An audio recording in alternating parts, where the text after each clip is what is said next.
There we go. Right. Just like to introduce Edmund. So Edmund is ProImmune's immunology sales specialist. He's actually located in Singapore, so he's getting ready for bed in a minute. But before that, we're obviously going to hear him talk. He's been representing ProImmune covering the Asia Pacific region, and he graduated from the National University of Singapore and then worked with Abbott Laboratories before joining ProImmune in 2019. He's really played a pivotal role in the team supporting customers across his region, and it's a great pleasure to introduce him and hear him speak to clinical immune monitoring in gene therapy, immuno-oncology and SARS-CoV-2 programs. So over to you, Edmund. Yep, thanks, Jeremy. So waiting for my dinner to digest before hitting the bed later after this conference. Yeah, so thank you very much indeed, Jeremy, for the great introduction, and thanks for having me to speak for the very first time in ProImmune Mastering Immunity Europe. So today I'll be sharing a couple of the best-in-class technology that ProImmune has to offer for clinical immune monitoring in the space of gene therapy, immuno-oncology, and recently with great interest for the SARS-CoV-2 programs. So one of the key aspects to assess the efficacy of vaccines and immunotherapies is by monitoring functional and antigen-specific T-cell responses. There are several different techniques for immune monitoring that you can consider, but it's very important to select the ones that are robust enough to best measure immune activity and to draw potential correlation between treatment and clinical restricted epitopes from multiple antigens to fully characterize a T-cell response, while others might use overlapping peptide library of a protein target to designate a positive or negative response to their treatment. Each approach is unique to the immune monitoring program and should be tailored to answer the questions relevant to your study. So in today's talk, I will be describing two technologies that allow you to look at both function and frequency of a CD4 or CD8 T-cell response. These include our interferon gamma ProSpot T-cell ELISpot assay and the MHC multimers, which include our Pro5 MHC class 1 Pentamers and Pro-T2 class 2 Tetramers. For these technologies, I will be sharing a few case studies of how they have been strategized to be deployed for monitoring immune responses in different areas. So firstly, I will talk about T-cell ELISpot. So T-cell ELISpot is a very popular assay in immune monitoring programs for clinical trials, such as in recent months for COVID-19 vaccines. T-cell ELISpot assay has become the assay standard for measuring T-cell responses and validating T-cell epitopes because this method is very robust, highly reproducible, and also quite sensitive. In this assay, PBMC are incubated overnight with an antigen, and the population of cells that recognize that antigen specific will secrete interferon gamma as a response.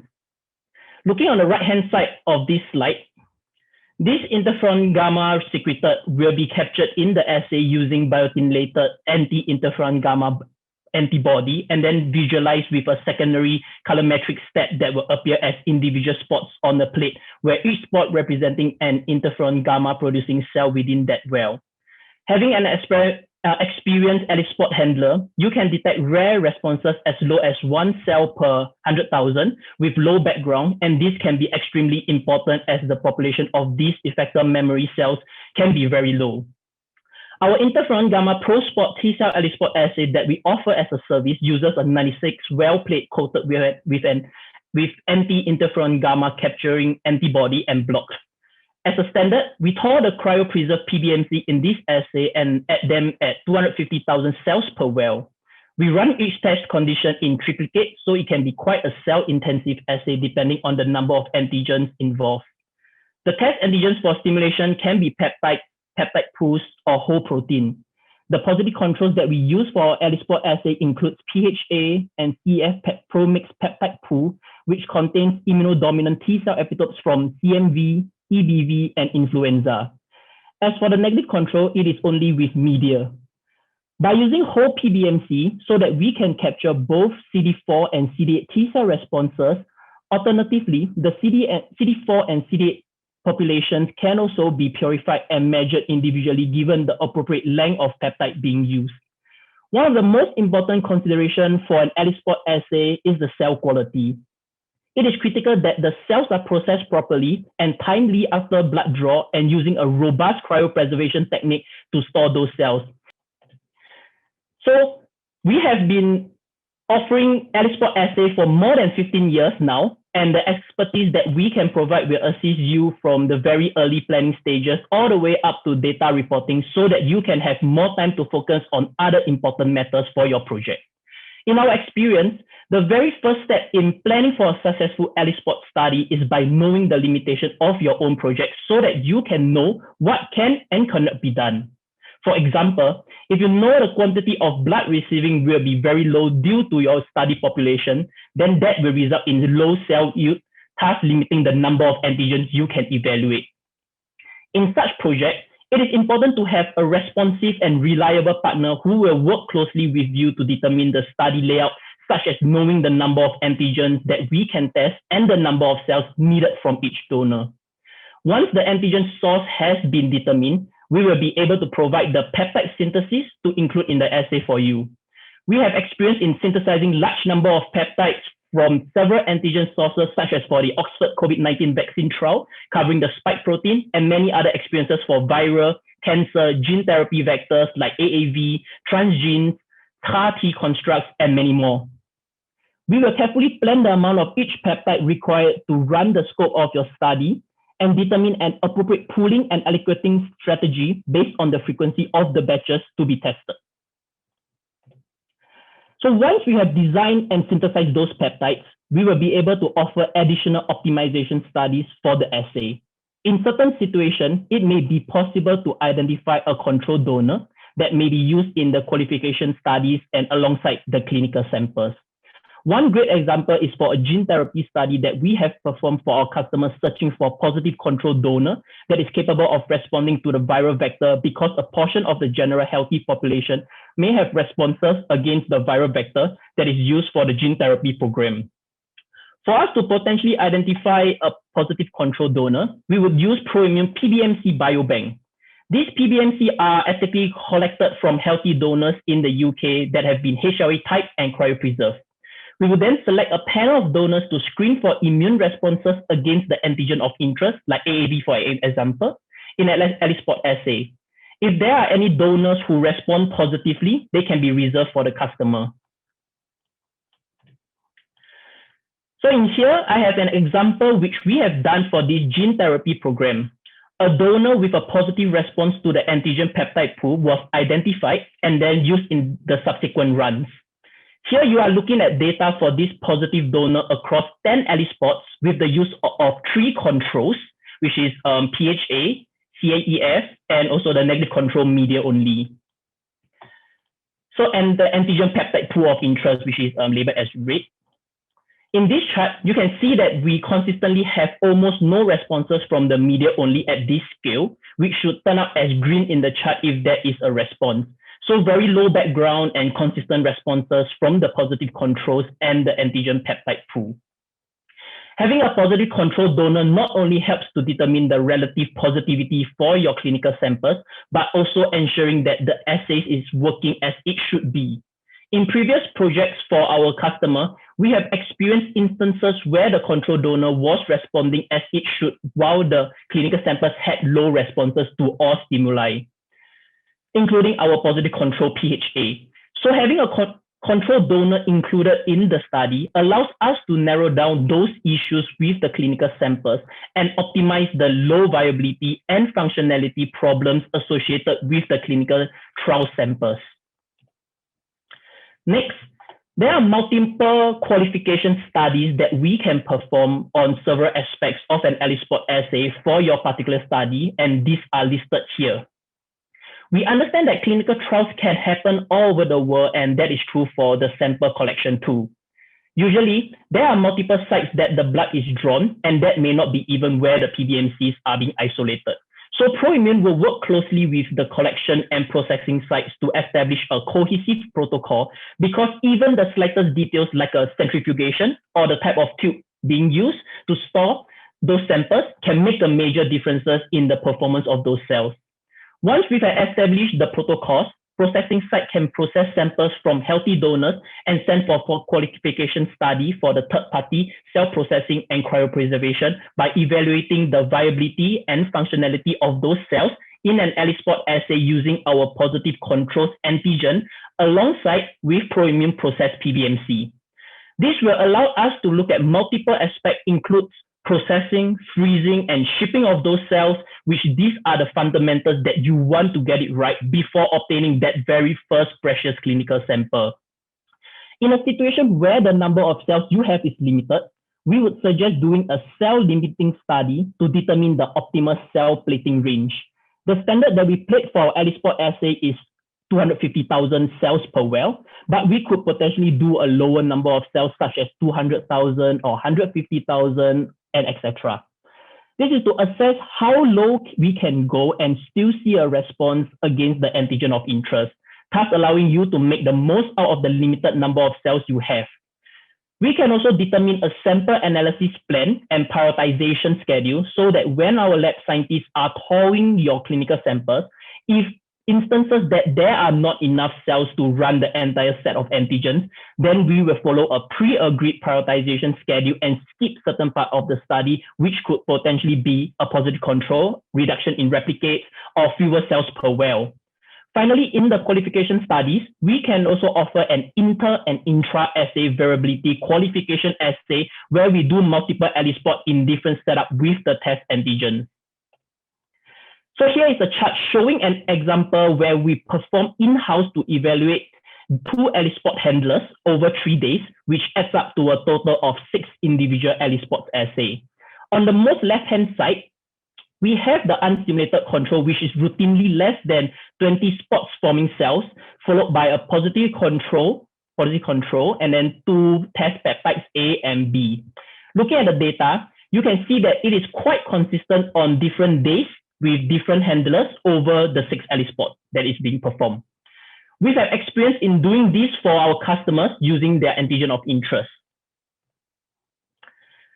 So to sum it up, immune monitoring portion of your trial is very important and can generate powerful data, so it is critical that all of the groundwork of the study are thought through thoroughly and optimized to the best support your program.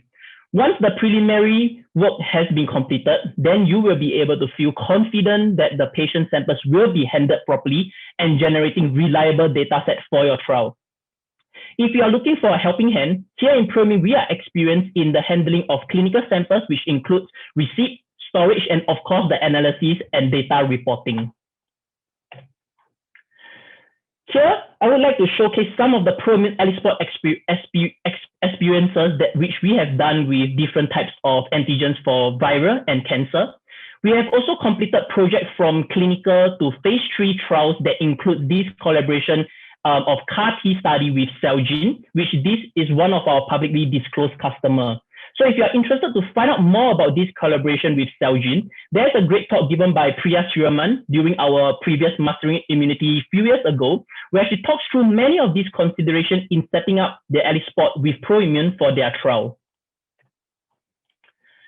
Moving on to the next case study for a phase 1/2A trial with the German Cancer Center with and Oryx, where our T-cell ELISpot was deployed to look at responses against their PATH-ORYX-01, a treatment for glioblastoma multiforme. This treatment utilized an oncolytic H1PV rodent protoparvovirus.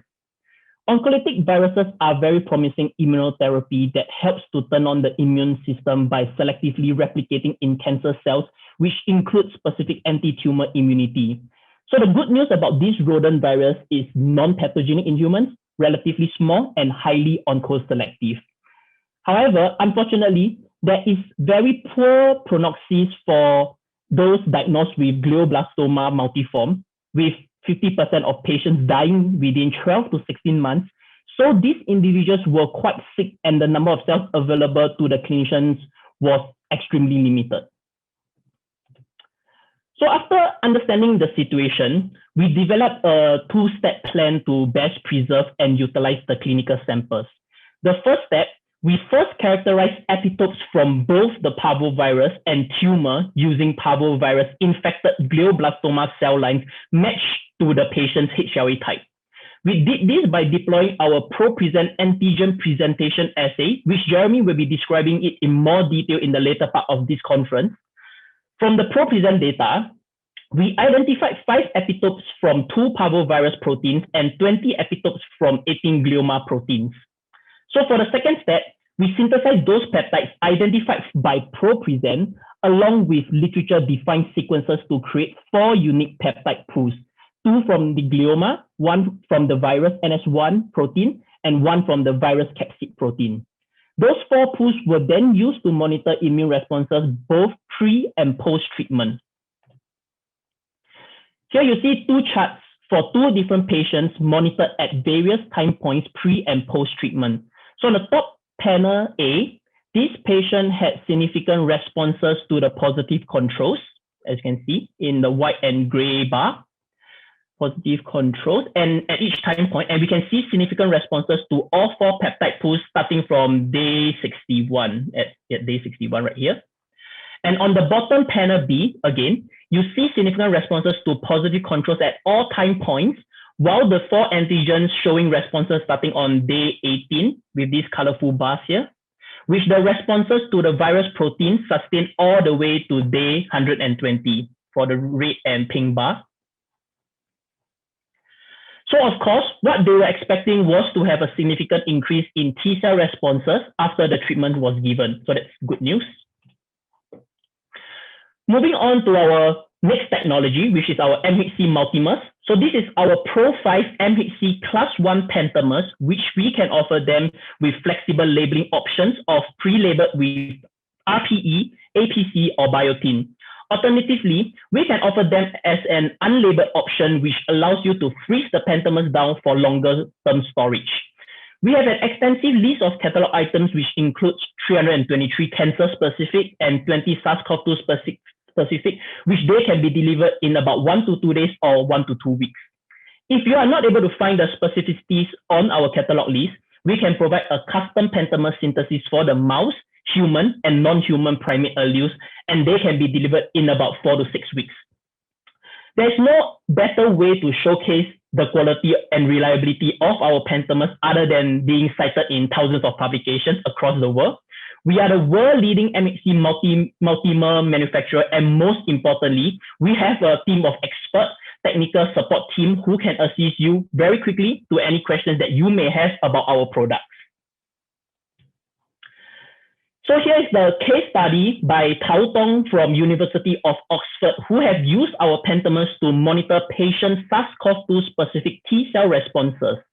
She is one of the first to publish a paper describing T-cell epitopes for SARS-CoV-2. With the close relationship that she has with ProImmune, we were able to work closely together that enables her to rapidly assess large quantities of reliable custom pentamers. At the bottom right of this slide, you may find those pentamer staining data with the respective HLA restrictions.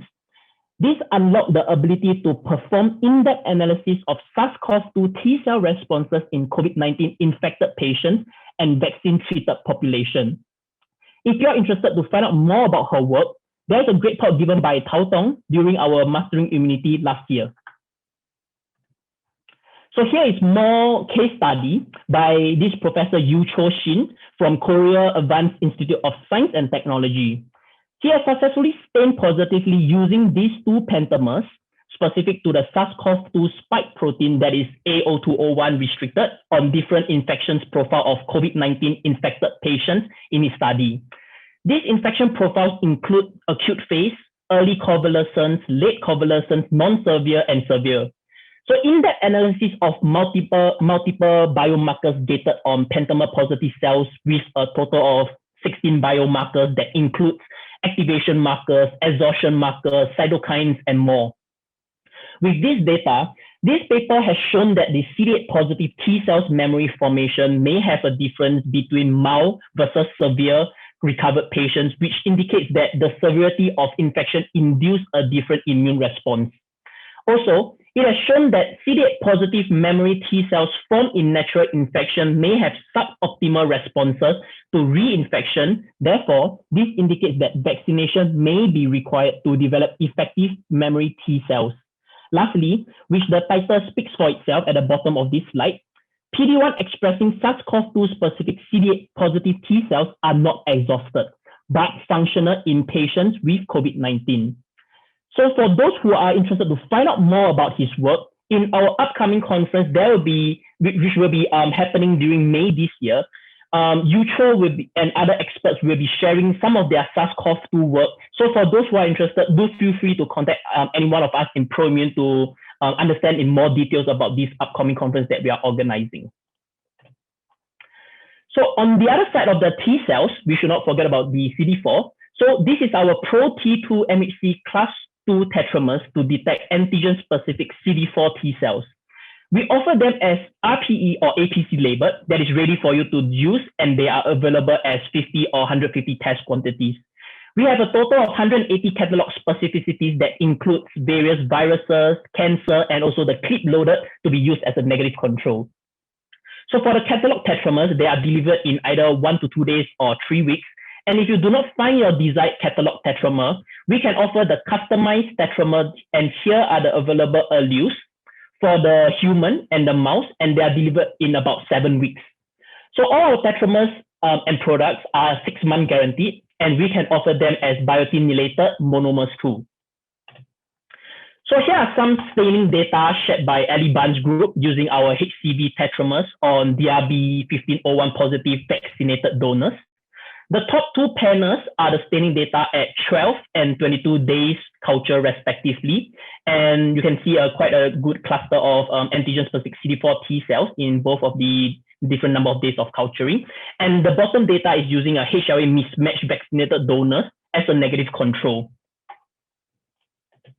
So even more staining data shared by George Laurel from the Massachusetts General Hospital, and has kindly provided these staining data using our HCV specific tetramer of different specificities for 2 different HLA type donors for DR4 and DR1 respectively.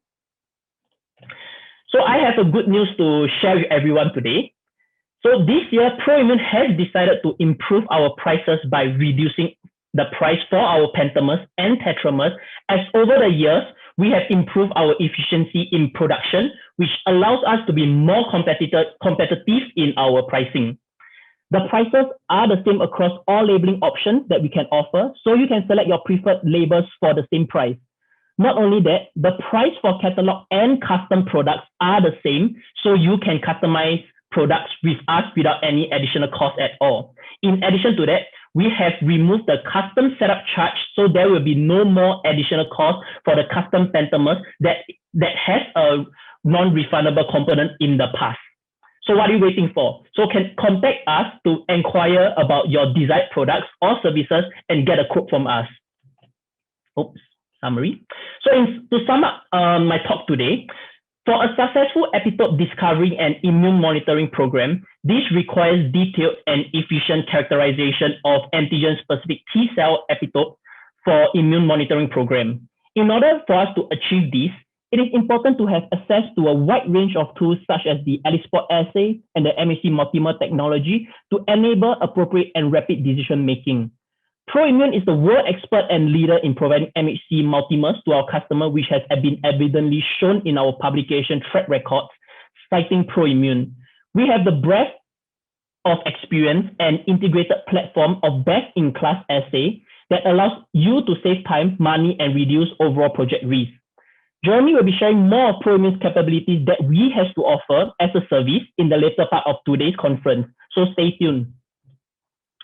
So before ending my talk, I would like to share with you that, which I mentioned earlier, that ProImmune will be hosting our SARS-CoV-2 conference by gathering experts from all over the world to share and discuss about their work in the area of SARS-CoV-2, obviously. Do save the date for this conference that will be happening on the 20th of May, Thursday, 1 p.m. GMT timing. Here's a list of confirmed speakers, which includes Yucho Shin from Korea Advanced Institute of Science and Technology, which I earlier shared some of his data and his paper. And we have Dr. Yen Chun Peng from Tao Tong's group in the Oxford University, Dr. Nina Lebert from Antonio Bertoletti's group in Duke NUS, and more to come once we have confirmed with the other experts that we have invited. So if you are interested, do contact anyone in ProImmune if you would like to find out more about this upcoming conference. So here is our contact and also my contact. And I thank you all for your attention, and I'm happy to take questions now. Thank you very much, Edmund. Thank you. Great. Does anybody have any questions for Edmund? So Hylim has a question. Hylem, do you want to unmute and ask your question? If not, I can read it out, and everybody else is. Oh yeah, we can hear you, Hylem. Yeah, go ahead. Great, thank you. This is Hylem.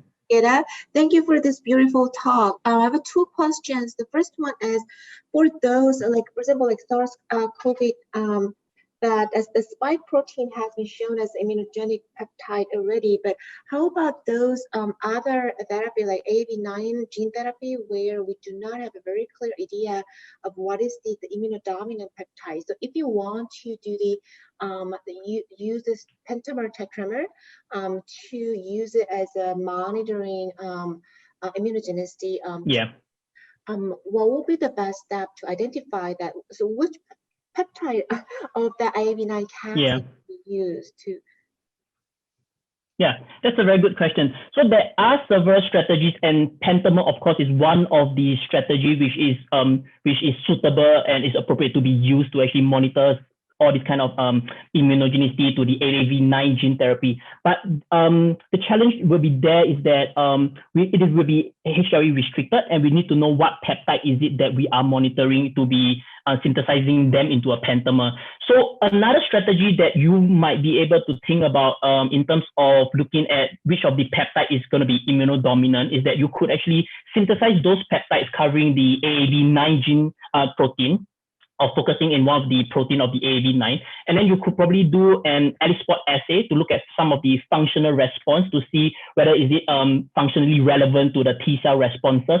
And from there, you might be able to narrow down to some of those peptides, and we can potentially synthesize them into a pentamer, which is going to be a HLA restricted pentamer. And then you can, from there, you can have your ELISpot looking at functional data, and then having the pentamers to look at those population of those antigen-specific CD8 T cells. So it depends on the information. I would say that it depends on the information that you have, and to see which is the most appropriate strategy to deploy. So I would say the pentamer is appropriate depending on the information, and also the ELISpot will be a good strategy to look at the functional response by having those overlapping peptides. Great. Can I ask a follow-up? Oh, Hylem, sorry, can I just interrupt one second? So actually the other option, and I just spotted because we have somebody in our audience, Etienne Basner, who's an expert in this particular area. That's actually an approach to use the vector itself to then look at antigen presentation assays to actually then identify the peptides that are being naturally processed and presented from that antigen of interest. And I only mention Etienne not to embarrass her, but because that was actually a study that they performed in looking at adeno-associated vectors and looking at peptides that are actually being presented from that. So I don't know whether Etienne is able or wants to say anything about it. Oh, Etienne, perfect. You've come up online. Do you want to say anything in relation to that? Yes, I mean, Edmund, first of all, great talk. And it's exactly like you said, for actual immune monitoring, you might want to go with the ELISpot assay. And then once you've identified, a certain HLA type that works for you, or that you maybe have many samples from, you could try and go into deeper analysis with a pentamer. But we also have a very nice publication about that, if I can advertise. It's Huey et al. And we've published that. And it's pretty much step by step exactly what we've done with AV2. Thank you, Etienne. That's perfect. A great plug. And Hylem, I think we've got time for your second question as well. Oh yeah, I just wanted to ask in the pentamer staining flow plot, because we're looking at very low frequency. What would be the best strategy to with the use of this positive control to gate it? Yeah, I don't know if Edmund's just. Oh, Edmund, are you still there? I can't see him. Oh. Yeah, go for it, Edmund. Hello. Oh, can you hear me? Okay, because my Zoom seems to be not really responding. It's quite laggy. Are you hearing me okay? We can hear you fine, yeah. Okay. Yeah, so I got that question. So so if it's a low population, so probably you might want to think about expanding those T cell population by maybe stimulating them and expand those CD8 T cell population, and then do a staining to make sure that those to ensure that those T cells, CD8 T cells, are present. And then yeah, I mean, that is one way to actually to see whether if those population of CD8 T cells are present or not. Yeah. So, Jeremy, do you have anything else to add on that? No, I think that's fine. We probably have to pick that up with Chaim a little bit later, just in the interest of time. So thank you, Edmund, and thank you for the questions, everybody. Too. Yep. Thanks for the question.